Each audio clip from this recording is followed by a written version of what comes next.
As Class Marshal and Co-Chair of the Class Day Speeches Committee, it is my pleasure to introduce the next speaker, Miss Brooke Ellison. 4 years ago, she graduated from Ward Melville High School in Stony Brook, Long Island, and at tomorrow's ceremony in Currier House, she will receive her degree in cognitive neuroscience. Please give a warm welcome to Brooke, who will be giving her speech entitled, A Shared Confidence.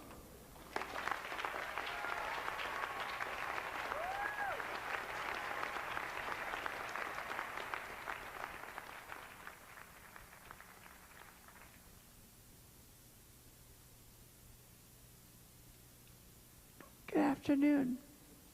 When I first arrived at Harvard 4 years ago, I arrived with my parents, like most other freshmen.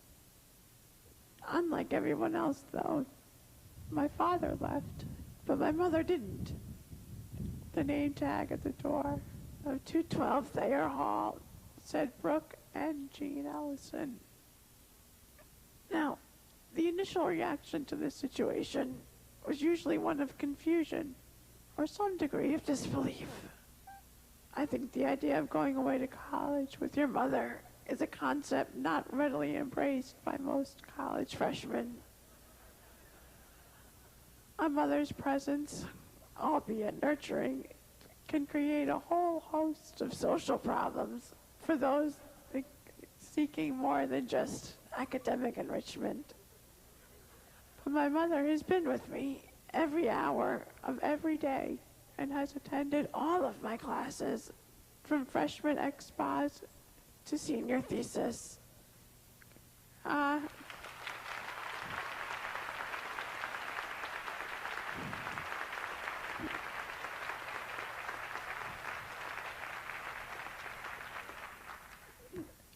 am a matriculated student. My mother is not. I will get a diploma.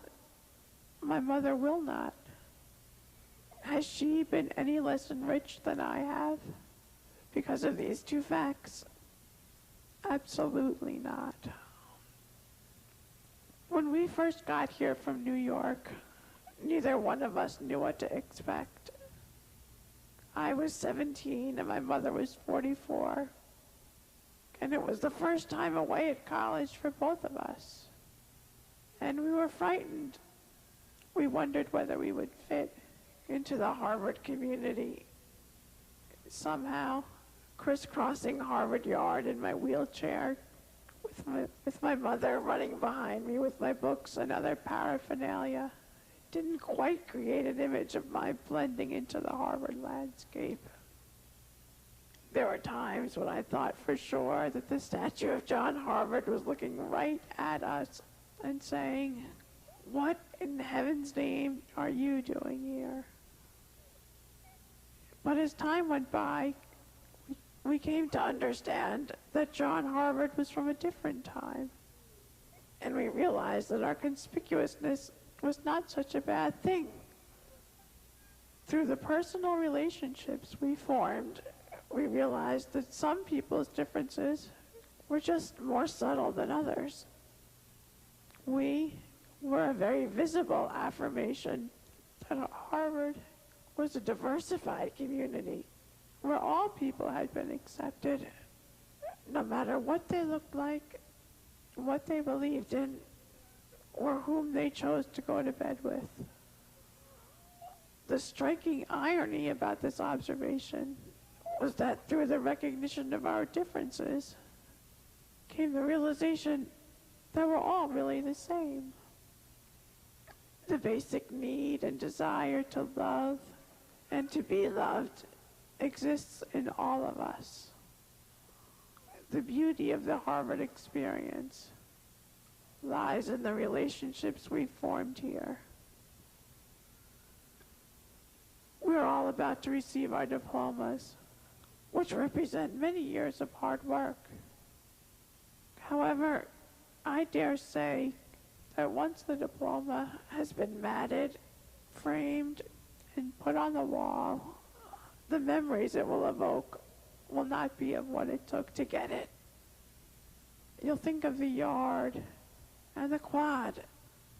You'll reminisce about Harvard Square and the houses in which you lived. You'll think of the Science Center, Sanders Theater, and coffee at Loker. But most importantly, you'll think of the people with whom you share these places. The memories that I have, my mother has. The relationships I've made, my mother has made. From the professors and students to the bus drivers and cafeteria staff. Our lives have been enriched by all of the people we've met.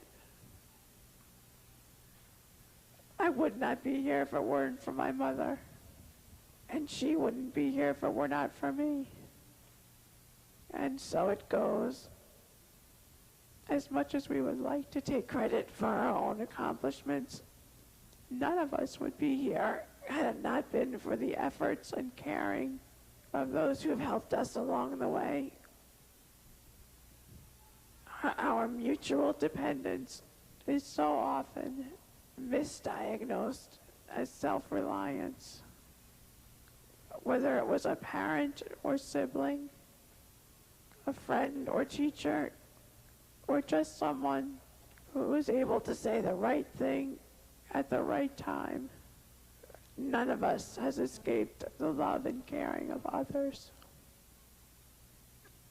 Both my mother and I have learned so much from all of you. What we hope you can learn from us and from each other is to take no one in your life for granted and delight in the moments you spend together. Time is so brief and so precious, and not one of us knows how life will unfold. 10 years ago, when I was 11 years old, I was hit by a car. I was initially thought to be brain dead, and no one expected me to live. I've been paralyzed from the neck down and on a ventilator since that time. Tomorrow, I will graduate from Harvard with my mother and all of you beautiful people. Miracles happen. They have happened to me, and they are happening to you. You need only look to the people in your lives in order to see them. Congratulations, everyone, and God bless.